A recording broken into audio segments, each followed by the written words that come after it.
Welcome to EPG Pathshala for Japanese. I am Anita Khanna and I teach Japanese in Jawaharlal Nehru University in the Department of Japanese Studies. Today the title of this module is Japanese Aesthetics, and the key terms aware, or also called mono no aware, which means pathos of things. Karuna, the Hindi word, which is equivalent to Japanese avare, or the verb avaremu.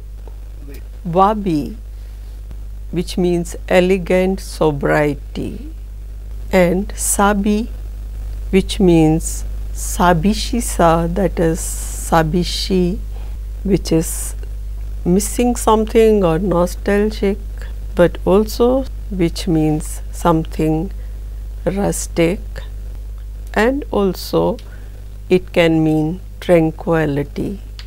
Next word is yugen, which is a mysterious beauty, elegance.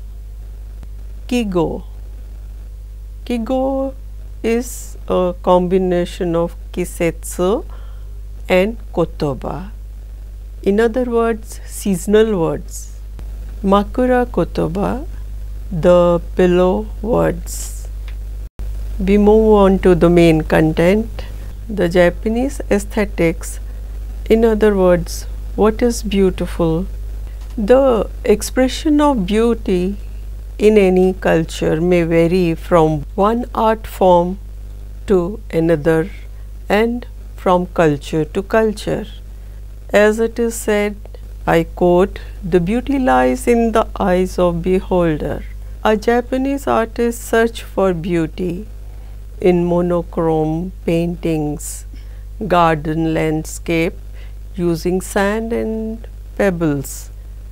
In other words, in simple and artless objects is unique. Another glaring example of Japanese aesthetics is the mono no aware, the pathos of things.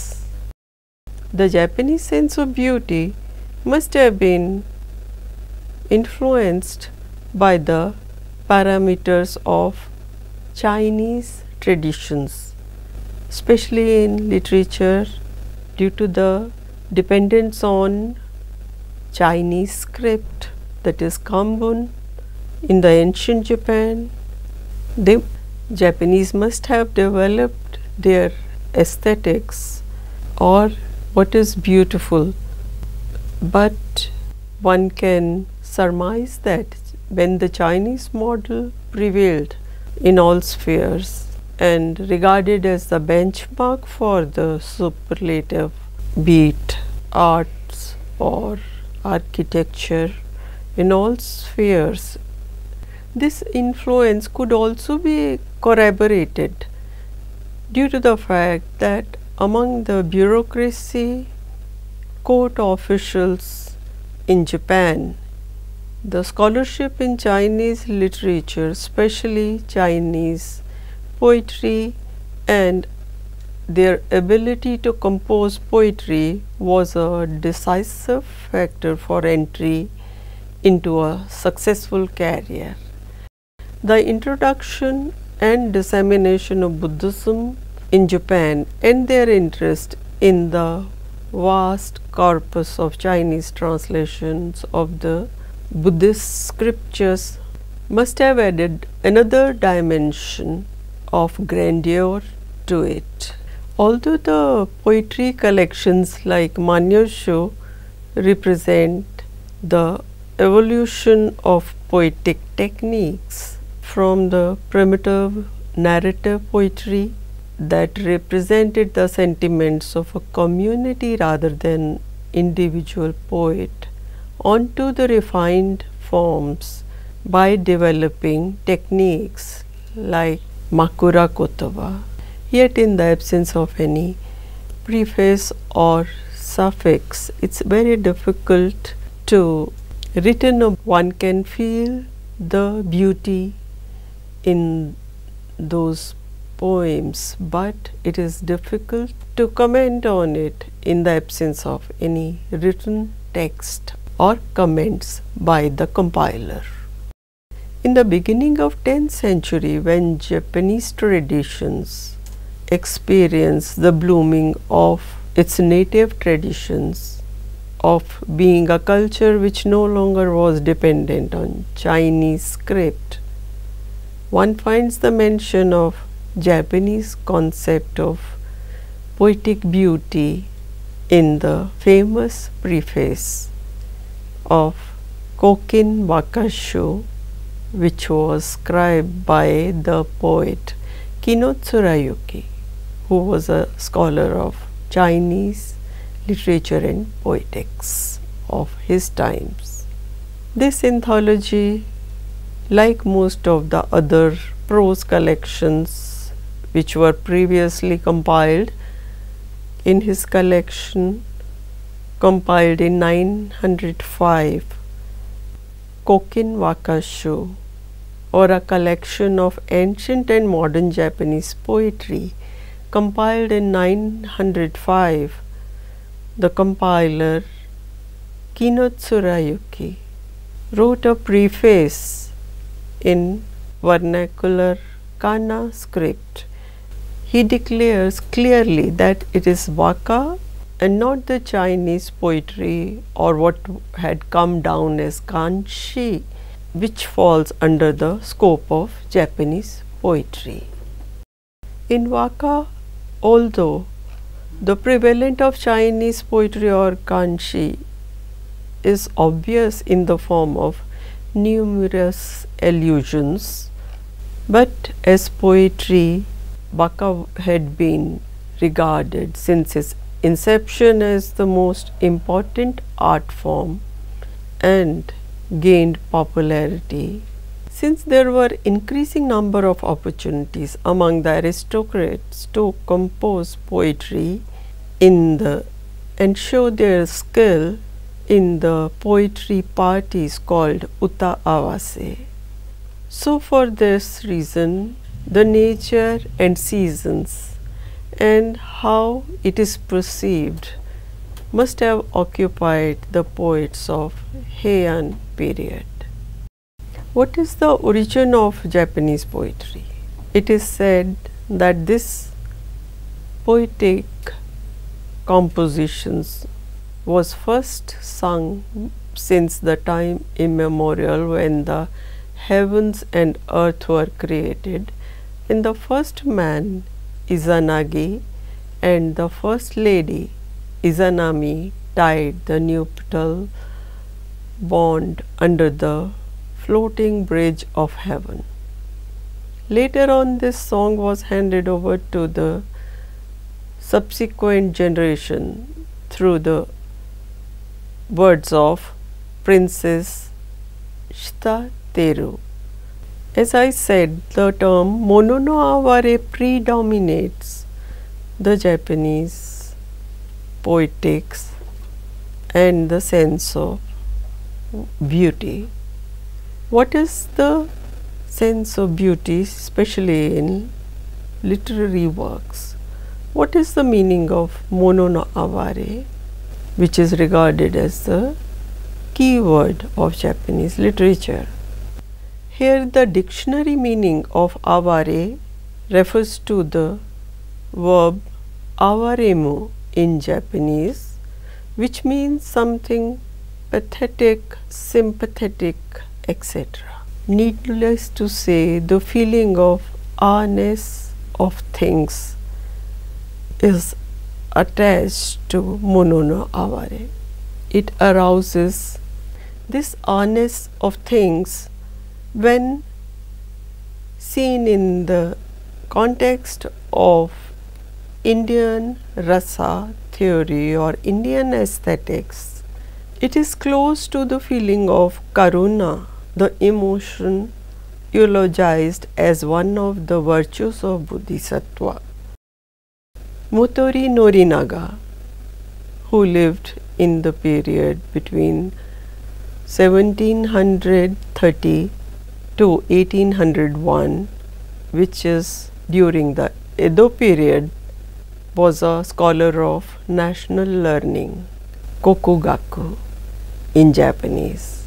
He praised the famous work, Japanese classic and the first novel of the world, Genji Monogatari, as an expression of mono no aware, and this mono no aware he terms as sensibility to things. Subsequently, in the post-Heian period, this concept was replaced by the Mujokan, or the impermanence of things in Kamakura period, and it was further qualified by the concepts of wabi and sabi. The famous preface of Kokin Wakashu, scribed by Kino Tsurayuki in Kana script, is the foremost document on Japanese poetics, or defines the poetic beauty. According to him, the seeds of poetry lie in the human heart that grows into the leaves of innumerous words. The men in this world deal with numerous matters in everyday life. Those happenings that people see or hear, especially experiences that move their sentiments, surface in the form of words. The song of bush warbler in spring and the sound of frog in the water, does it not sound like the song of nature by the creatures living on earth? The power of poetry, he says, is such that it can move the heaven and earth without any force. Furthermore, it can touch the hearts of divine as well as devils, and is able to arouse the sense of compassion in both of them, especially the devils. It smoothens the bonds between men and women and soothes the fierce minds of the warriors." Unquote. Here evidently the poetry is treated as something divine that stirs up the core of human sensitivity and nurtures the emotions of compassion, love, calmness. The poet Kino Tsurayuki traced the origin of poetry to the creation myths, as he mentioned the names of Izanagi and Izanami, who descend down to create Japanese land. Furthermore, as the subject of fine poetry, Kino Tsurayuki points towards the end of his essay, which he wrote in the preface of Kokin Wakashu, poems on wearing garlands of plum blossoms, poems on hearing the nightingale, on breaking of branches of autumn leaves, on seeing the snow, wishing one's lord the lifespan of the crane and tortoise, on congratulating someone, and also on yearning for one's wife when one sees the autumn bush clover or the grasses of summer. Poet Kino Tsurayuki concludes, "Time may change, joy and sorrow come and go, but the words of these poems are eternal. Those who know poetry and those who understand the heart of things, as they look up to and admire the moon in the broad sky." Before Kino Tsurayuki, the comments about Japanese poetry are there in the preface of Kai Fuso, a collection of poems by Japanese poets written in Chinese script. The compiler is anonymous, and he points out that At times, the emperor summoned the men of letters. Often, great banquets were held, and on these occasions, the imperial brush let fall prose. The courtiers offered their prose in eulogies, in verse, in poetry. When I recall now those sports with the moon and poetry, and go over the titles of the poems, my thoughts are carried far away, and the tears flow without my realizing it. The second key factor that shaped up the Japanese sensitivity to a large extent were the Buddhist concept, and these are the qualities of wisdom, compassion, dana, donations and offerings, and sacrifice. The key concept of Japanese aesthetics, which is mono no aware, stems from the sense of compassion, or it denotes something which is, according to Earl Manner, the term suggests an anguish that takes on beauty or sensitivity to the finest, the saddest beauties. Both the condition and the appreciative sensibility are implied, something that which stirs cultivated sympathies by touching them with beauty, sadness and the awareness of ephemeral experience. If we examine the origin, the verb is avarimu, meaning pity or have mercy upon, sympathize, compassion, etc. It is accounted that avari emotion was evoked upon hearing the sad sound of birds and beasts. It was associated with the gentle sorrow, with sensibility of beauty and awareness of its perishability. Like an Indian poet's perception of each season will be different from the Japanese poets. Certain emotions, as we may call in Hindi bhav, are associated with a certain season, like spring with joy, rainy season with love and longing. In Indian tradition, this concept of bhav is classified in 9 categories, and the mono no aware can be compared to the sentiment of karuna or the karun ras, which is further refined or softened in Buddhism as karuna.